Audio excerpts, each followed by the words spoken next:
Katherine Shaw.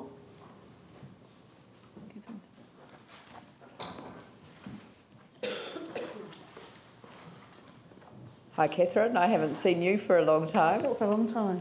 Aorangi Primary School. Hi. Thank you very, very much for the opportunity to speak. I'm not someone particularly significant, but I thought it was important that the council... All our citizens are significant. right, so. that the council had a widest diversity of views possible. I work in the mental health system. I'm coming as a private individual, but I do work in mental health. Also have 4 teenagers aged 20 to 14, and I live in the Brindwa area, which is a very diverse area with a large migrant and refugee community and also a large state housing complex. And I read the long-term plan and I thought that I was just really astounded by the amount of work and the clarity of thinking that was in the document, and I can understand. It made me much better understand the complete dilemmas that the council has in a number of the areas and the difficult options for the council. I guess I'd like to start by saying that the citizens of Christchurch really need the council to be functioning as well as it possibly can. It is disconcerting to hear in the media that, for instance, the Mayor and Deputy Mayor haven't been paid as they should have, or that the council have lost the ability to do building consents, or in a column yesterday there was some criticism of the social housing unit. And as a citizen, I guess we're tasking you with complex decision making and trusting that you'll do the best you can, and we really need confidence in the council's ability to do that, and that would go an awfully long way towards people having trust in council decisions. I guess the citizens of Christchurch are much more politicised than they were previously, so people are taking much more interest in the city and the way the city works, and a huge range of views, but we're not the same population as we were post-quake, and probably more feisty, but I think overall that's a really tremendously good thing for democracy in Christchurch. I guess I'd say to the council that we have a lot of assets that have been built up over a very long time, and it's just going to be impossible to do all the things that need to be done in a fast way, and so I, for instance, would be happy for things to stretch out, things to be delayed, to pace, to try and work out what needs to be done first and what needs to be done later. I don't know what to make about asset sales. It seemed clear in the long-term plan that there are some very, very difficult choices for the council. I prefer that assets weren't sold, or as little of the assets were sold as possible, but I also accept that it may be necessary. And I guess I would, however, like as a citizen to have as much information about that process as possible. And I did see that in the long-term plan that there were some assets which were going to be sold first, and others that might be, or some that looked like they might be sold in total, and others that might be sold. There seemed to be a very varied approach to the different assets that the council owns.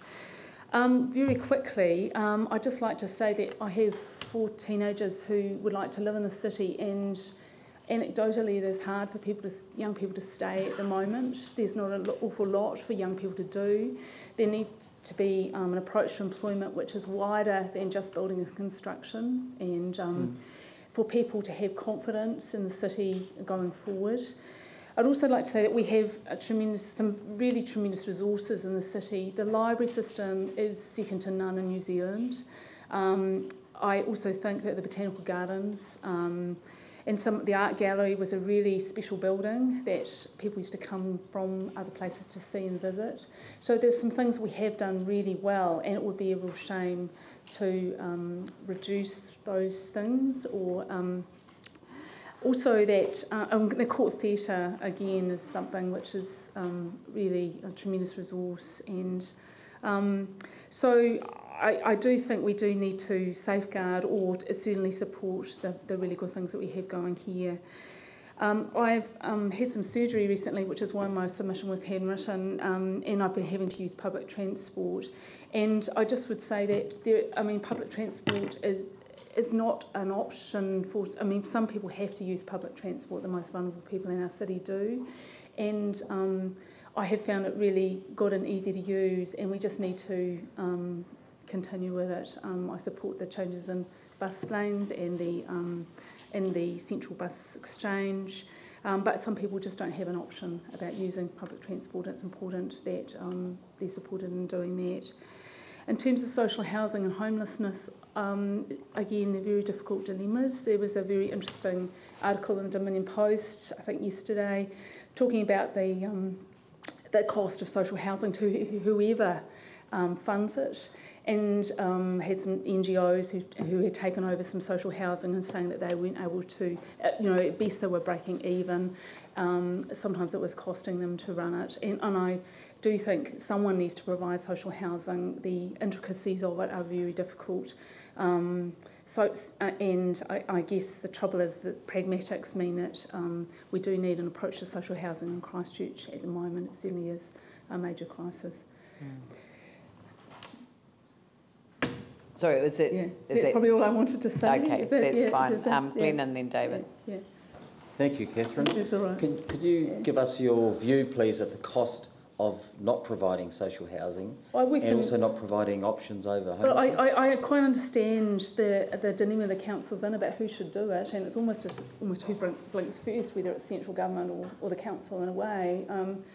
I was in a meeting in the central city the other day, and people were locking the door because they were afraid. I mean, obviously that homeless people, in case homeless people came into the building. And people will tell you about going overseas and seeing homeless people on the streets and the impact that it has on tourism and also on safety of citizens.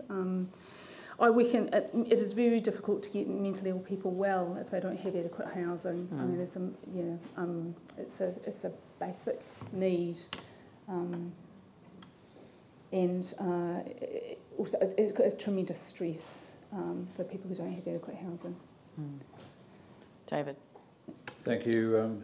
In the corner of one of your pages under financial plan, you asked the question, is there any other way of raising revenue which could be considered? Yes. I.e. raising money from non-ratepayers. Yes. What ideas would you have in mind there? I don't know, but it seems to me that we are, I mean, I quite understand that, large rate rises are difficult for businesses and individuals, but it would seem to me that there should be some way of getting revenue for the council from people who use facilities who are not necessarily rate-paid. Something other than a poll tax? Yes, I don't know, but it certainly seemed that the council needs to consider anything it can at the moment. I mean, certainly the long-term plan made you realise the financial position the council's in.